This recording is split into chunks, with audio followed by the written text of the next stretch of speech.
1994, en un programa televisivo, un grupo de profesionales discutía encarnizadamente acerca del aborto. Unos opinaban que es un crimen, otros replicaban que abortar no es equiparable a matar a una persona. El debate era áspero pero con fundamentos. En un segundo plano, apartadas del centro de la escena, unas cuantas mujeres callaban y escuchaban. Eran las que venían a atestiguar de sus abortos. Ellas habían sido invitadas también para hablar, pero no para decir lo que pensaban, sino para testimoniar lo que habían hecho. En un momento, la animadora del programa se dirigió a estas mujeres y les preguntó qué opinaban acerca de lo que se estaba discutiendo. Una de ellas respondió, mientras las demás asentían: no entiendo de qué están hablando. No entiendo de qué están hablando. Estas mujeres se negaban a reducir su experiencia a los términos de los expertos. Para ellas el conflicto no había sido definir al ser humano, sino decidir si tendrían o no un hijo. Cada una, en distintas circunstancias, había tenido relaciones sexuales con un hombre, se había quedado embarazada y había decidido abortar. Las creencias religiosas, los intereses políticos o las definiciones de la ciencia en ese momento quedaron eclipsados. Es que la experiencia de abortar está tan lejos del debate que las mujeres que abortan no se reconocen en los términos de esa discusión, donde unos las condenan por criminales y otros las justifican como víctimas. ¿Usted está a favor o en contra del aborto? La pregunta es a quemarropa y no siempre queremos contestar. Pide un sí o un no sin vueltas. Además, esa no es una pregunta. No hay nadie a favor del aborto. Unos están en contra del aborto legal y otros del aborto clandestino. ¿Qué mujer quiere abortar? En todos los casos se ve coercionada a tomar una decisión en el aquí y ahora. No hay retirada ni paz. Se encuentra en una situación de la cual no hay evasión posible, ya que no decidir implica continuar embarazada.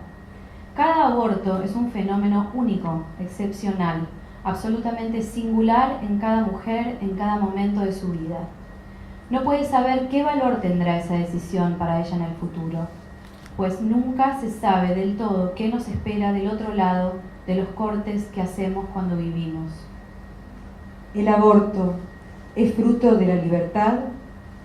¿En qué condiciones podría llamarse libre una mujer que lo decide? ¿Existe acaso alguna situación donde abortar voluntariamente consista en actuar libremente? Tratemos de pensar sin tratar de ganar. En primera instancia, el aborto no existe entre las cosas. Abortar es un verbo. Ahí hay alguien que actúa, una mujer que lo hace movida por la violenta irrupción de un embarazo que no buscó, pero sobre todo no quiere continuar, y que la compele a tomar una decisión también violenta. La voluntad no es libre. Abortar es una experiencia compleja que hay que pensar cada vez, y su sentido es ambivalente incluso para quien lo decidió. La pregunta por el sí o el no al aborto no invita a la reflexión. Cualquier respuesta deja fuera la experiencia, definida por el conflicto entre no querer abortar y no querer tener un hijo. Esa mujer está entre la espada y la pared. Ni quiere tener un hijo, ni quiere abortar. Le está vedado batirse en retirada. Quisiera no haberse embarazado. Quisiera perderlo espontáneamente. Como en muchas otras cosas de la vida, decide hacer algo que no quiere. Signifique para ella una experiencia traumática o simplemente desagradable, su situación tiene un sesgo trágico. Sabemos que el embarazo es un riesgo implícito en el coito. Riesgo, vale la pena aclararlo, no es sinónimo de peligro ni de amenaza. Quien no arriesga no gana, dice el dicho. Tener sexo es arriesgarse. Gozar del sexo puede tener como consecuencia hacerse cargo de la intensidad, de la insatisfacción, de la indiferencia o de un embarazo. A veces la consecuencia del sexo no es la reproducción ni el placer, sino el amor. No hay aborto sin embarazo. Pero aunque suene increíble, en el debate del aborto, de embarazo, casi no se habla. Se habla de un conflicto entre dos individuos, una mujer y un embrión, que tienen intereses enfrentados y contradictorios entre sí. Pero la mujer embarazada no es una mujer más un óvulo fecundado, no es una suma ni un compuesto divisible. Como si fuese generoso, como si fuese justo, escuchamos hablar de dos vidas. Sin embargo, no somos individuos sueltos que cayeron en el cuerpo de una mujer para pasar 9 meses. El vientre no es un lugar. El embrión no es un inquilino, pero tampoco es una parte del cuerpo de la mujer como un riñón o una muela. Fornicar y matar. Dos verbos que acompañan toda la historia del aborto. La Iglesia dice que siempre prohibió el aborto. Tiene razón. Pero no lo prohibió en consideración a la vida embrionaria, sino como pecado sexual. Porque si, como sostuvo la Iglesia hasta 1869, no se consideraba el embrión precoz un ser humano, la mujer que abortaba no atentaba contra la vida de nadie. Fornicar. Esta palabra tiene una larga historia. Comienza con el intercambio de sexo por dinero. Sigue con el adulterio, se continúa con los que copulan evitando concebir y avanza, finalmente, sobre todo acto sexual. La Iglesia fue avanzando así con su condena sobre el sexo. Y es desde aquí que puede rastrearse la paradoja de que, siendo la anticoncepción la vía más sensata para evitar el aborto, prohíbe tanto la una como el otro. Y a tal punto que, pese a su cacareada defensa de la vida, ni siquiera autoriza el uso de preservativos en aquellos casos en que uno de los cónyuges está afectado de SIDA. ¿Cómo interpretar que la defensa de la vida sea menos importante que la condena del sexo? Antes de que el embrión subiera al escenario de la mano de la ciencia y del individualismo modernos, evitar su concepción era peor que aniquilarlo.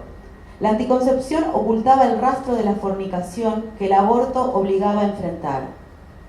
Si cualquiera, para satisfacer su lujuria o por odio deliberado, hace a una mujer u hombre algo que les impida tener hijos o les da de beber de modo que no pueda él generar o ella concebir, considérese ello como homicidio. San Agustín, Matrimonio y Concupiscencia. Imposible encontrar en los evangelios una sola huella de la posterior actitud cristiana contra los peligros de la vida sexual. Los evangelios dejan de lado al sexo como cuestión moral.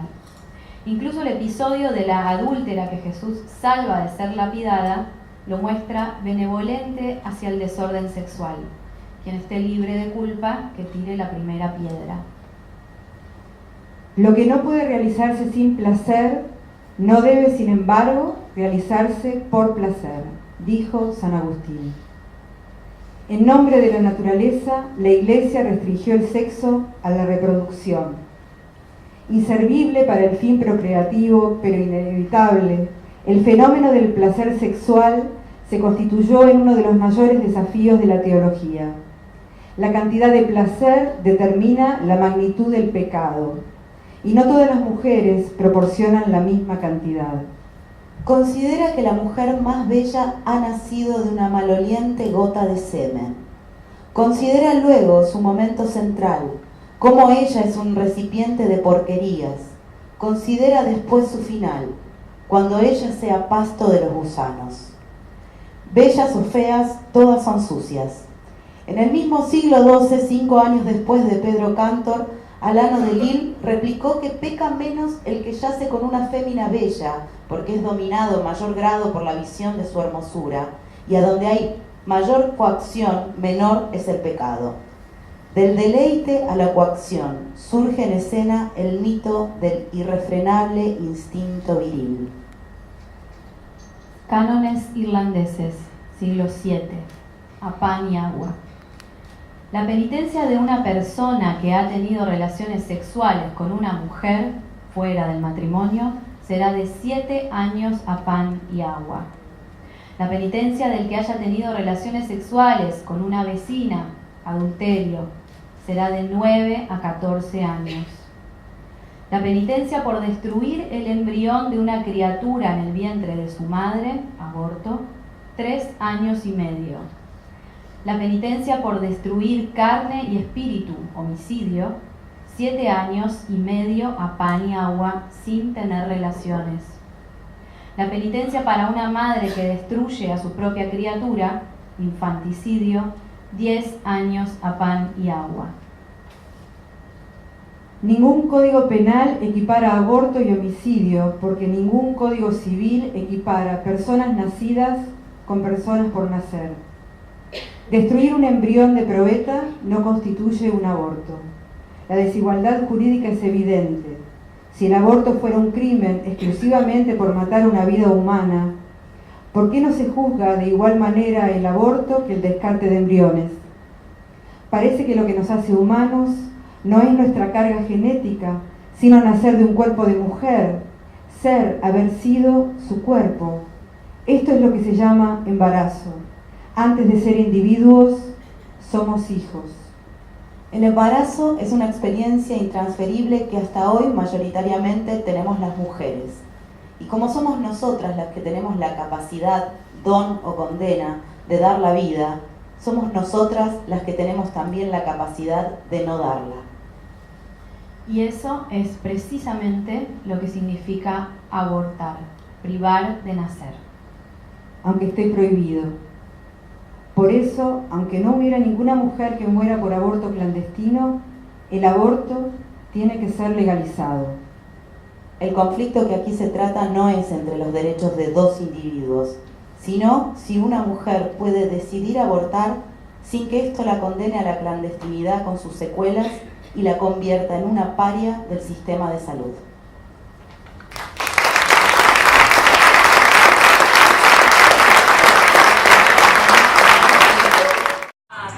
Somos las nietas de todas las brujas que nunca pudieron quemar. ¿Cómo transito la calle si puede que alguno me agarre?